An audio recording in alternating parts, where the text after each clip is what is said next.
À tous, je suis ravi de vous retrouver pour ce nouveau numéro du Samedi Politique. Depuis une semaine, on a le sentiment que les Européens ont la gueule de bois. Alors que Donald Trump avance vers les négociations de paix en Ukraine, Emmanuel Macron et les européistes s'accrochent à la guerre comme à une planche de salut. Alors à quoi jouent les Européens ?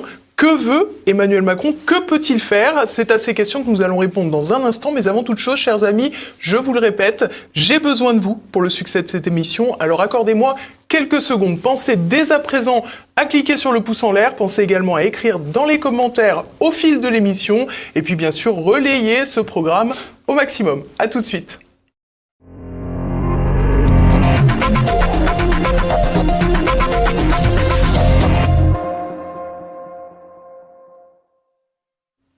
Et à mes côtés aujourd'hui, Nicolas Dupont-Aignan. Bonjour monsieur. Bonjour Élise Blaise. Merci beaucoup d'être avec nous. Vous êtes le président de Debout la France. Vous avez été député de l'Essonne pendant 27 ans. Vous avez également été plusieurs fois candidat à l'élection présidentielle. Alors Nicolas Dupont-Aignan, nous assistons au retour de Donald Trump au pouvoir aux États-Unis et à une accélération globale sur la scène internationale. Cette accélération semble profiter à la paix en Ukraine. C'est du moins ce que l'on peut penser au vu des négociations. Aujourd'hui, pour vous, quelle devrait être la priorité du président français ? D'incarner ce qu'il aurait dû incarner depuis le début de la guerre, une voie de paix intelligente, équilibrée, pour réconcilier et faire grandir la France. Ce qui est absolument révoltant, en tant que Français, c'est de voir Donald Trump faire ce qu'aurait dû faire la France, et de voir, pire, les dirigeants européens torpiller, saboter cette tentative de paix pour manipuler les opinions et se maintenir pathétiquement au pouvoir. C'est grave ce qui se passe. J'ai écouté cette semaine les déclarations des uns des autres, des experts de plateaux de télévision. On en réécoutera certaines pendant l'émission. Du ministre des Affaires étrangères. Mais c'est mensonger, dangereux et manipulateur. Je m'explique. Si vous les écoutez, Moscou va envahir Paris, la Pologne, et Donald Trump serait un traître, un espion russe. C'est totalement délirant, pour deux raisons, et que je ne cesse de répéter, parce que cette petite musique qui joue sur la peur a des effets sur certains de nos concitoyens. Pas tous, j'espère, mais la Russie n'a pas été capable en 3 ans de gagner plus de 20% de l'Ukraine. Donc si la Russie était si forte que ça, elle aurait déjà pris l'Ukraine. Deuxièmement, est-ce que c'est une question de capacité, ça? Est-ce que c'est pas tout simplement que c'était pas leur volonté de prendre l'intégralité de l'Ukraine? Au-delà de la volonté, parce que quand je dis ça, on me dit « Ah bah oui, mais vous êtes pour Poutine ». Pas du tout. Je suis équilibré. Mais admettons même qu'il le veuille. Il ne le pourrait pas. Et puis, si Poutine voulait attaquer les États baltes ou la Pologne, la disproportion des forces entre les forces de l'OTAN et celles de l'armée russe ferait qu'il ne pourrait pas gagner 1 centimètre du territoire. Donc, pourquoi je dis ça? C'est parce que ce que je viens de vous dire, Emmanuel Macron le sait bien. Ça veut dire quoi? Ça veut dire qu'on a un chef d'État qui ment aux Français droit dans les yeux, qui manipule les Français, pour uniquement se maintenir au pouvoir, pour uniquement essayer de remonter la pente de son impopularité. Et ce faisant, c'est grave moralement, mais ce faisant, il fait perdre à notre pays une chance historique. Parce qu'il a déjà loupé le train il y a 3 ans où on aurait pu faire l'offre de paix. Moi, je l'avais faite, vous retrouvez ma vidéo, le 7 mars 2022, avant la présidentielle, j'avais proposé un plan de paix, c'est celui qui est en train de faire Trump. Donc, on a déjà loupé 3 ans. Au moment où les Américains font la paix, qui est une chance historique pour le continent européen, eh bien, Macron rassemble les has-beens, pour parler pas bien anglais, les ratés, les dirigeants les plus ratés d'Europe, pour les nuisibles, les parasites, qui sont discrédités, pour essayer à tout prix de faire continuer la boucherie et le massacre qui nuit à l'Europe. L'Europe a besoin de la paix. Ce que ne comprennent pas ceux qui bavassent sur les chaînes de télévision à longueur de journée, c'est que ce conflit a tué l'économie européenne. On achète notre gaz 3 fois plus cher, c'est la ruine de l'industrie allemande et française, italienne, c'est le départ de nos industries vers les États-Unis, C'est une aberration géopolitique en poussant la Russie dans les bras de la Chine. Enfin, c'est tout faux sur tous les points. Ça nous ruine en dizaines de milliards alors qu'on est en faillite financière. Et ces gens-là, non seulement se sont trompés une fois, 2 fois, 3 fois, au moment où il y a la paix, que c'est une occasion historique pour les Européens de se rabibocher, de faire la paix avec la Russie, de trouver une solution pour l'Ukraine qui est évidente, on la connaît tous, et ça va se faire. Mais ça va se faire par Trump et Poutine, aux dépens des Européens. Et moi, j'ai pas envie de ça. Moi, je défends la France. Voilà, on est dans un délire complet. On va écouter, si vous le voulez bien, Nicolas Dupont-Aignan, Donald Trump. Justement, il s'exprimait jeudi dans l'avion pour parler de ses avancées vers la paix avec la Russie. Je pense que les Russes veulent que la guerre se termine. Je le pense vraiment. Mais je pense qu'ils ont un peu plus les cartes en main parce qu'ils ont pris beaucoup de territoire. Donc ils ont les cartes en main.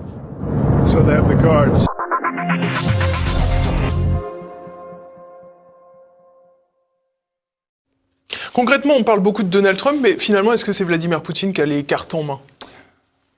Il a des cartes en main, bien évidemment. L'Europe et les États-Unis ont tellement été stupides.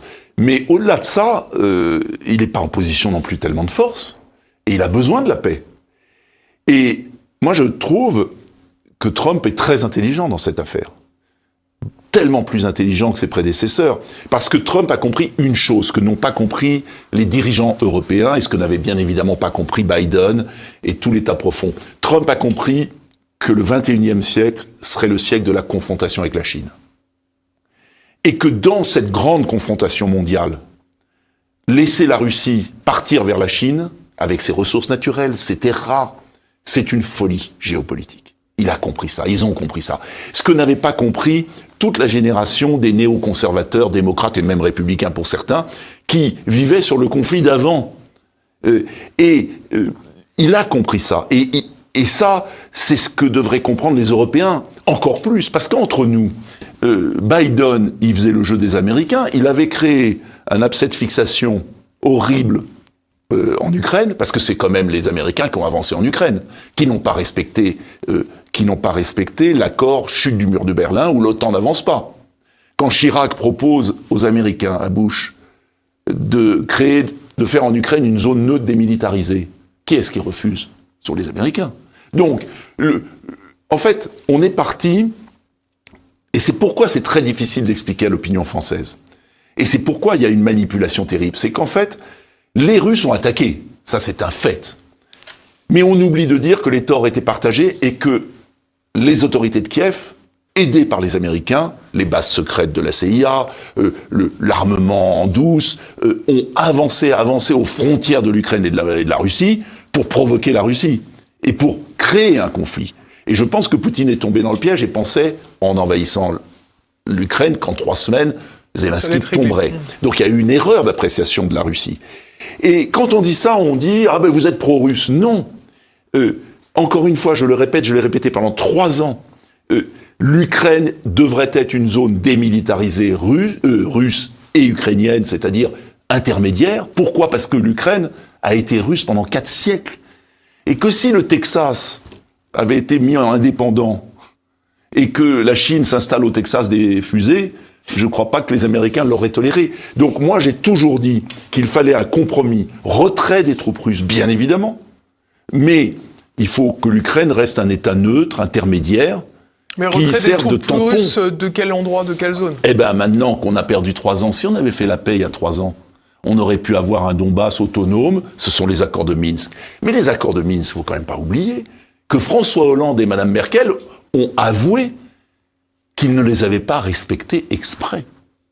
Donc, il faut une Ukraine démilitarisée, neutre, probablement que le Donbass restera russe comme la Crimée, et puis il faut, en revanche, être très vigilant pour que les Russes ne reviennent pas.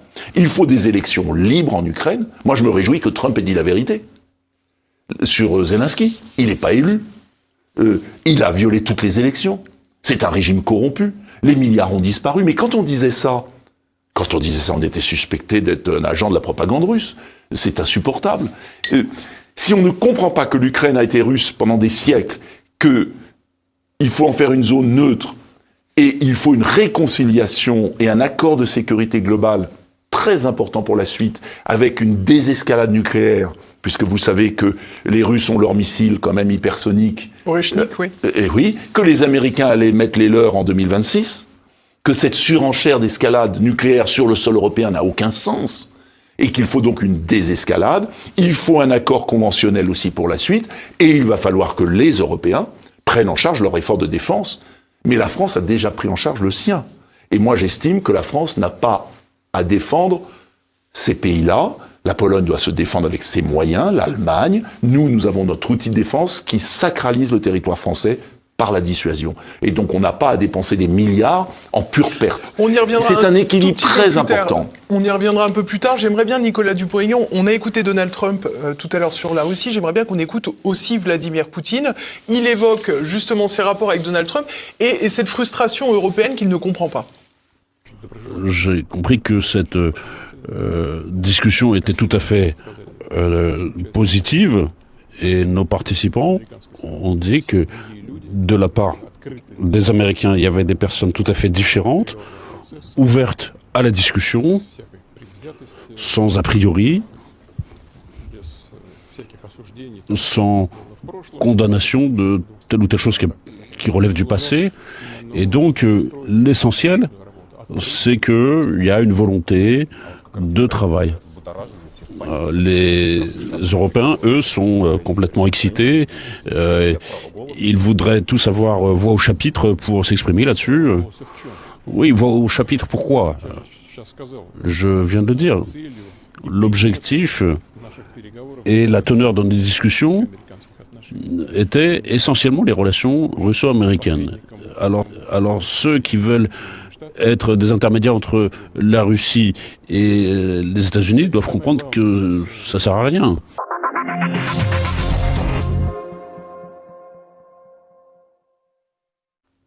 Alors, on voit bien une reprise totale des relations entre Washington et Moscou. En revanche, avec les Européens, c'est pas gagné du tout, et on se dit quand même, c'est incroyable, vous l'avez rappelé tout à l'heure, c'est quand même les États-Unis, certes pas Donald Trump, mais les néoconservateurs américains qui ont provoqué cette guerre en Ukraine avec la Russie, et aujourd'hui, on assiste, nous, Européens, à une réconciliation des deux puissances, malgré nous. C'est la disparition de l'Europe. Et c'est révoltant. Moi, je n'accepte pas ces paroles de Poutine, comme je n'accepte pas cette parole de Trump, qui dit on va signer un contrat avec une banque d'investissement qui va prendre 50% des richesses de l'Ukraine. Mais... Pas ça, à la rigueur, ça ne nous regarde pas. Bah, si, quand même, parce que c'est un pays européen et qu'on ne peut pas accepter qu'il y ait deux puissances qui se partagent l'Europe. Mais la faute à qui ? Aux dirigeants européens. Quand vous pensez que le ministre des Affaires étrangères français, qui est complètement inapte, ose dire... L'actuel ou le précédent ? L'actuel, M. Barrot, qui ose dire qu'il ne veut pas prendre au téléphone le ministre des Affaires étrangères russe, on se demande où on vit. Non mais vous imaginez Couve de Murville, ou Michel Jobert, ou même Hubert Védrine, ou Alain Juppé, ministre des Affaires étrangères, dire « Non, moi je ne prends pas au téléphone le ministre des Affaires étrangères russe ». Non mais ces gens sont dingues. On a des dingues au pouvoir, moi je vous le dis. C'est de la haute trahison presque. C'est une forme de haute trahison, c'est-à-dire que il est ministre des Affaires étrangères, il veut pas parler au ministre des Affaires étrangères russe. Mais alors qu'est-ce qu'on fait ? En revanche, il parle à beaucoup de ministres des Affaires étrangères qui ont beaucoup de sang sur les mains. Enfin, ces gens sont totalement déconnectés de tout. Ils se sont trompés. En fait, ils ont obéi à leur maître qui était Biden et les néoconservateurs américains. Ils en étaient les caniches. Le maître a changé, et il a changé de politique. Ils sont perdus, comme des canards sans tête. Ils galopent dans la basse-cour. Et ce qui est terrible, c'est que ce faisant, ils nuisent aux intérêts de la France. Parce que moi, je ne veux pas une Europe dirigée par Poutine et Trump. Je veux que l'Europe existe et que la France existe. Et c'est là où Emmanuel Macron aurait eu un rôle à jouer, mais il en est incapable, puisqu'il n'a toujours pas compris ce qui s'était passé en Ukraine depuis 3 ans. Donc, parce qu'il obéissait aux néoconservateurs américains, son maître a disparu, alors il est perdu, et il continue à ânonner un discours mensonger, fondamentalement, dans un déni de réalité, uniquement à des visées intérieures de pseudo-popularité pour finir son mandat un peu moins que dans les sous-sols de la cave. C'est terrible, parce qu'il faut que la France compte et que l'Europe compte pour deux raisons. Parce que, imaginez que l'accord se fasse uniquement entre Poutine et Trump.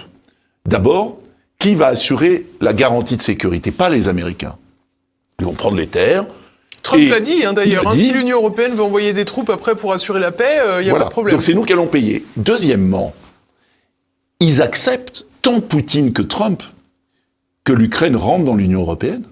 Vous avez vu la déclaration de Poutine qui dit « mais l'Ukraine a le droit de rentrer dans l'Union européenne ». Ah ben merci du cadeau.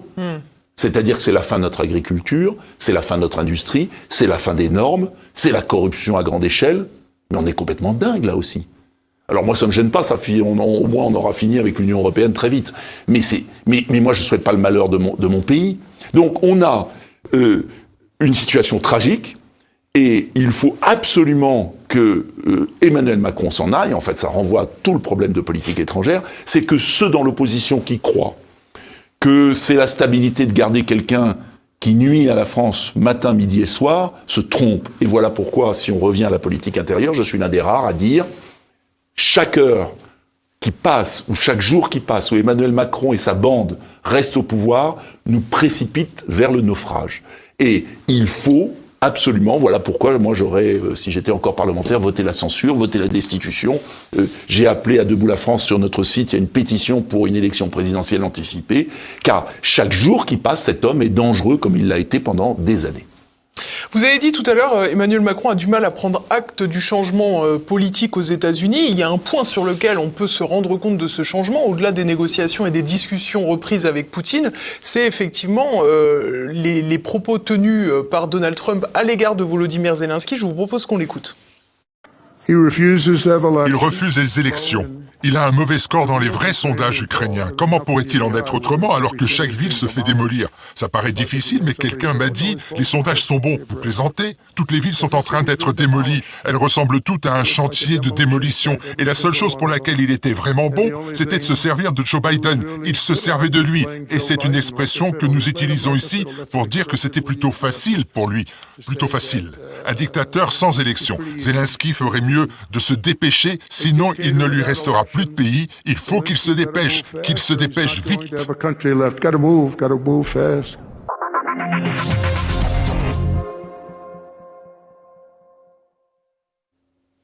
Alors arrêtons-nous un instant sur ces propos, parce qu'il y a beaucoup de choses à dire. Bon, d'abord, c'est un peu fort de café de dire que c'est Zelensky qui instrumentalisait Joe Biden et pas l'inverse. C'est peut-être un raccourci qu'affectionne Donald Trump, mais peut-être un autre point fondamental, c'est que à travers ces propos, ce que ça dit, c'est que Zelensky, lui aussi, comme les Européens, refuse l'avancée des pourparlers de paix. On pourrait se dire que finalement, Zelensky joue simplement une partition très personnelle, qui est celle de vouloir rester au pouvoir, et pour ce faire, la paix n'est pas forcément un avantage pour lui. Alors, je vais être le plus honnête possible. Trump y va fort, parce que c'est quand même la Russie qui a envahi l'Ukraine à un moment. Et Dieu sait si je suis très sévère sur le régime de Zelensky, je suis le seul député qui n'a pas voulu aller assister à l'Assemblée nationale quand le président de la Douma, enfin de la Rada ukrainienne est venu à l'Assemblée parce qu'il avait eu des sympathies pour Bandera, néo-nazi, qu'on connaît bien pendant la guerre. Bref, donc je ne suis pas suspect de sa soutien de Zelensky. Mais Trump y va fort. Je pense que dans cette affaire, si on veut être crédible, il faut être équilibré. Que Zelensky... C'est pas la marque de fabrique de Donald Trump. Non. Que Zelensky, au début, ait incarné la résistance de l'Ukraine, avec un courage, faut être honnête, des Ukrainiens qui se sont battus, qui sont morts pour défendre leur intégrité territoriale. Mais on a vu très vite que ce régime dérapait complètement. Et que Zelensky était la marionnette des néoconservateurs américains, de Biden, des Européens, au point même, vous avez vu qu'ils ont révélé que l'USAID, les crédits du ministère du Développement, avaient financé des vedettes d'Hollywood. Quand M. Van Damme venait serrer la main à Zelensky à Kiev, c'était 1 500 000 $. Quand Angelina Jolie est venue, c'était 20 millions de $. Donc on voit bien à quel point on a assisté... C'est une poignée main chère. Hein. Cher. Mais on voit bien à quel point les Américains, donc les prédécesseurs de Donald Trump, ont instrumentalisé Zelensky. Zelensky qui a supprimé les élections. Mais quand je le disais, on me disait que j'étais... voilà, bon. Donc, Poutinolâtre. Exactement, c'est insupportable. Je crois que Trump a raison de mettre les pieds dans le plat. Maintenant, il faut je pense qu'il y ait des élections libres en Ukraine au plus vite, et Zelensky devra partir, c'est évident. Et ce qui est insupportable aussi côté français dans l'autre sens, c'est quand Trump a dit la vérité, immédiatement vous avez tous les chiens de garde qui ont dit mais non, il a 57% de popularité. Mais l'institut de sondage qui a été utilisé est un faux institut de sondage, enfin un institut de sondage proche de Zelensky. Donc en fait, on est dans une situation là maintenant de polémique inutile. Qu'est-ce qu'il faut ?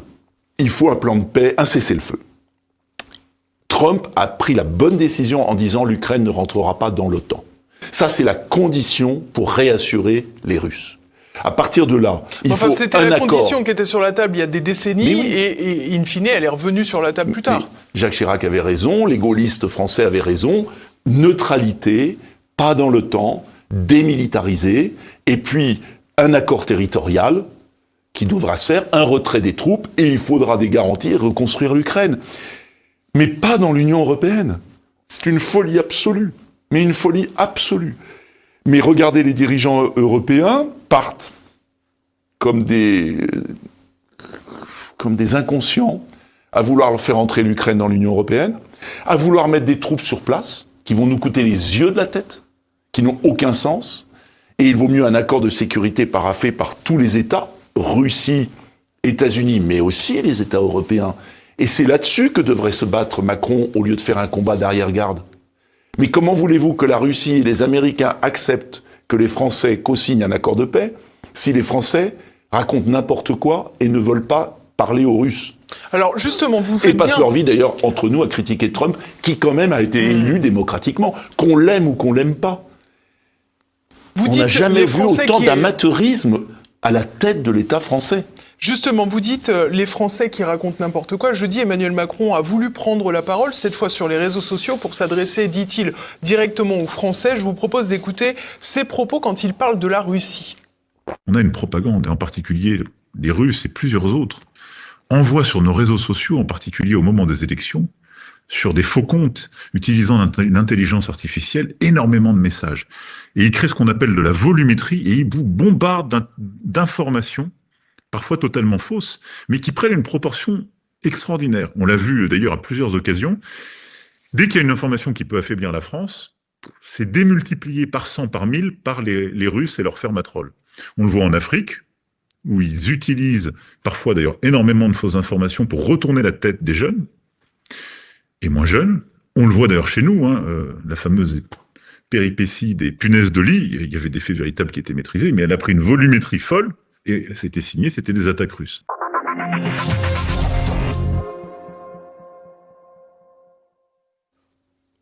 Bon, donc on le sait, le président l'a dit, les punaises de lit, c'était bien la Russie. Qu'est-ce que ça vous évoque, tout ça ? C'est un morceau qu'il faut encadrer, comme un tableau dans une pièce, qui est un morceau d'anthologie de l'inversion accusatoire. C'est-à-dire, et qui est très propre à Emmanuel Macron, plus c'est gros, plus ça passe. Et je voudrais dire deux choses. D'abord, il y a une phrase très grave qu'il a dit, démêler le vrai du faux. Qui démêle le vrai du faux ? Ça va être un organisme d'État ? C'est monsieur Thierry Breton, les fameux fact-checkers qui étaient payés par Biden, l'AFP qui recevait de l'argent des Américains, du groupe Meta. Ça veut dire quoi ? Ça veut dire qu'en fait, démêler le vrai du faux, dans l'esprit d'Emmanuel Macron, c'est à l'État de le faire, c'est-à-dire c'est à lui. Deuxième remarque que je fais, ce qu'il décrit des Russes, c'est ce qu'il a fait pendant les deux présidentielles. Et moi, je demande une enquête, une commission d'enquête. Parce que, avant les présidentielles, comme par hasard, les comptes des opposants sur les réseaux sociaux étaient bridés. J'en sais quelque chose. Comme par hasard, il y avait des robots en faveur d'Emmanuel Macron. Donc ce qu'il décrit des Russes, il connaît très bien. Parce que je pense que c'est ce qu'il a fait, et je voudrais avoir la preuve, et je veux une commission d'enquête, et vous verrez un jour qu'on le saura par le groupe Meta, qui sera bien obligé de dire ce qu'ils ont fait.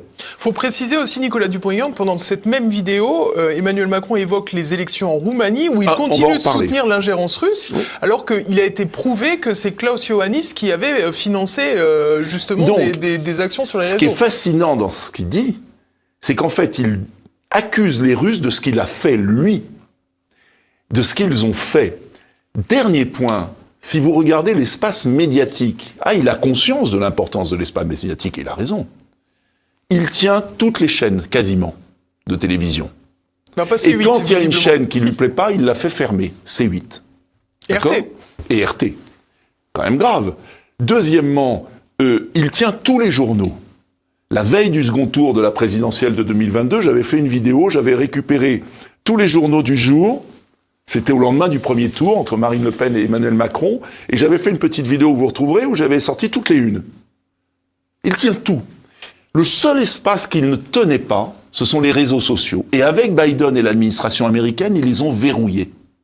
C'est-à-dire, moi, j'avais un compte Facebook qui, avant 2022, faisait des millions de vues. Tout d'un coup, pouf, plus rien. On en sait quelque chose.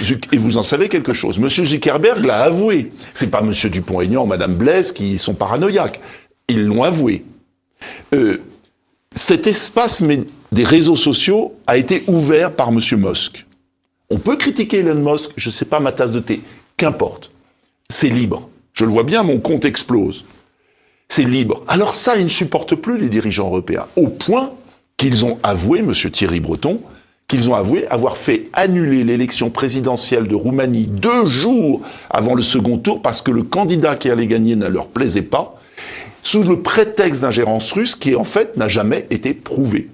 Et pour conclure mon propos, mon argumentation, Monsieur Vance, le vice-président américain, a fait un discours extraordinaire à Munich, que vous avez dû d'ailleurs évoquer dans une précédente émission, et où il a dit une chose très juste. Si votre démocratie est à la merci de 3 vidéos TikTok, c'est qu'elle est plus très en forme. Ça veut dire quoi ? Ça veut dire que on subit le lavage des cerveaux des médias dans notre pays classique depuis des années. On a subi la censure sur les réseaux sociaux. Au moment où il y a une toute petite ouverture et où il y a 3 vidéos qui peuvent se glisser dans cet océan de propagande, les dirigeants prennent peur. Voilà la réalité. Donc, moi j'accuse Emmanuel Macron de censure, de trahison. Je dis que cet homme doit partir et je n'en peux plus d'avoir une fausse opposition qui se couche en permanence. Et je dis aux Français qui m'écoutent avec vous, je leur dis maintenant ne sombrez plus, ne soyez pas dupes de ce qui se passe. Parce qu'à chaque fois que l'opposition se couche, a peur, elle laisse ressurgir de sa boîte ce diable. Mais oui, parce que, vous savez, il s'accroche comme une moule au rocher. Et quand je vois qu'on a laissé nommer président du Conseil constitutionnel un homme qui a demandé de modifier la Constitution pour que celui-là fasse un 3e mandat... Il s'en est défendu, il a dit que c'était faux. Hein. C'est écrit dans tous les journaux, il suffit de reprendre les journaux, j'ai l'article encore. Il leur a menti. Il a dit, dans plusieurs journaux, il a fait la déclaration qu'il voulait que Emmanuel Macron fasse un 3e mandat, et que s'il le fallait, il faudrait peut-être modifier la Constitution. Il l'a écrit il y a quelques années, et vous pouvez retrouver... Et depuis, il a dit qu'il ne le ferait pas. Comment le croire ? Alors on poursuit, Nicolas Dupont-Aignan, on a parlé de cette obsession des ingérences russes d'Emmanuel Macron. Alors évidemment, elle est partagée... Cette obsession de la liberté. En fait, il ne supporte pas la liberté d'expression.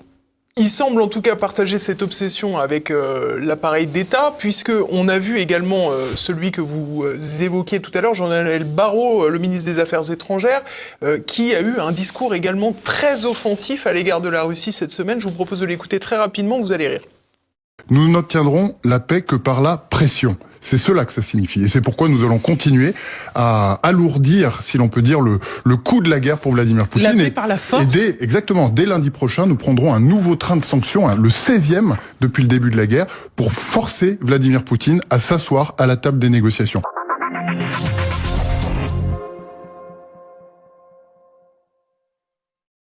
Un 16e train de sanctions. C'est un peu comme l'Union européenne, les sanctions, quand il n'y en a pas assez, il en faut un peu plus. Mais là, je vais vous dire, c'est pathétique. Poutine, il est déjà assis à la table des négociations. Donc on n'attend pas M. Barrot pour qu'il s'assoie à la table des négociations. Mais vraiment, avoir un ministre des Affaires étrangères aussi pathétique, j'ai pas de mots. J'ai pas de mots. Vous savez, je crois que c'est une phrase de Lénine qui dit certaines semaines représentent des décennies. Elle est meilleure que ça, mais vous la retrouverez. En quelques semaines, des décennies arrivent. Il y a une accélération d'histoire. Et c'est toujours dans les périodes où il y a une accélération de l'histoire qu'il faut avoir des hommes d'État. Voilà. Alors justement, cette semaine, elle a été très longue parce qu'elle a été secouée par l'intervention la semaine dernière à la conférence de sécurité de Munich du vice-président américain J.D. Vance, et je vous propose qu'on écoute un court extrait. La menace qui me préoccupe le plus vis-à-vis de l'Europe n'est ni la Russie, ni la Chine, ni aucun autre acteur extérieur. Ce qui me préoccupe, c'est la menace qui vient de l'intérieur. Le recul de l'Europe par rapport à certaines de ses valeurs les plus fondamentales, des valeurs partagées par les États-Unis d'Amérique.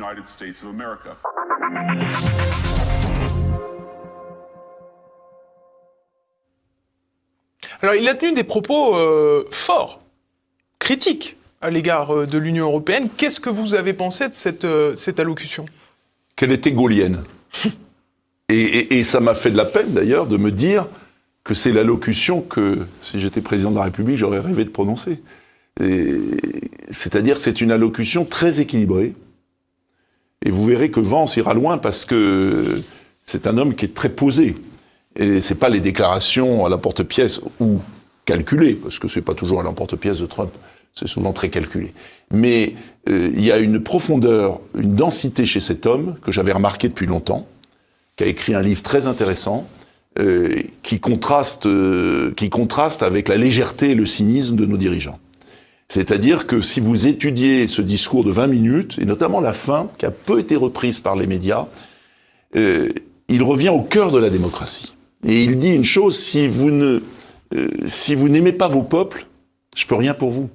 Si vous ne respectez pas les peuples d'Europe, je peux rien pour vous. L'Amérique ne peut rien pour vous. Et il revient quand même à l'essence de ce qu'est la démocratie. Et à la fin, il y a de très belles phrases. Et puis, enfin, c'est un discours de bon sens, c'est un discours gaullien au sens, c'est un discours sur le droit des peuples à disposer d'eux-mêmes. Moi, je suis gaulliste parce que le général de Gaulle avait cette obsession du droit des peuples à disposer d'eux-mêmes. Et le peuple français est peut-être le dernier qui a le droit de disposer de lui-même, aujourd'hui. Et donc, il dit des évidences. Il ajoute aussi autre chose, un autre extrait qui a été beaucoup repris en revanche, quand il dit « la menace, c'est pas la Russie, pas la Chine, elle est intérieure ». J'entendais, avant de venir dans votre émission, des extraits sur les radios de propagande d'Emmanuel Macron dans son espèce d'émission de youtubeur, et où il nous expliquait qu'il fallait se réarmer. Mais attendez, on est déjà à 2% de dépenses publiques pour la défense. On a augmenté. On a la chance, grâce au général de Gaulle, d'avoir un outil de dissuasion crédible qui nous évite des dépenses inutiles dans des corps d'armée qui serviraient à rien, puisque nous avons sacralisé notre territoire. Mais en revanche, ça exige une stratégie de défense qui est limitée à la France, à ses départements d'outre-mer, territoires d'outre-mer, à ses approvisionnements, à une marine, à une armée de terre qui doit pouvoir se projeter à l'extérieur, mais nous avons renoncé à des corps de bataille continentaux parce que nous avons la dissuasion nucléaire. Donc, ça n'a aucun sens de dire il va falloir monter à 3, 4, 5% de dépenses militaires parce qu'il n'y a aucune raison que la France paye pour l'Allemagne et la Pologne. C'est à eux de payer leur défense. Nous avons notre défense. Alors on peut augmenter à 2,5, peut-être à 3, mais ce sont des efforts financiers considérables. Et comment un pays en faillite budgétaire alors justement, à ce sujet, ils ont la solution puisqu'ils ont décidé qu'ils pourraient déroger à la règle des 3% de déficit simplement quand il s'agissait des dépenses militaires. Mais, encore une fois, nous avons des dirigeants qui ont perdu la tête.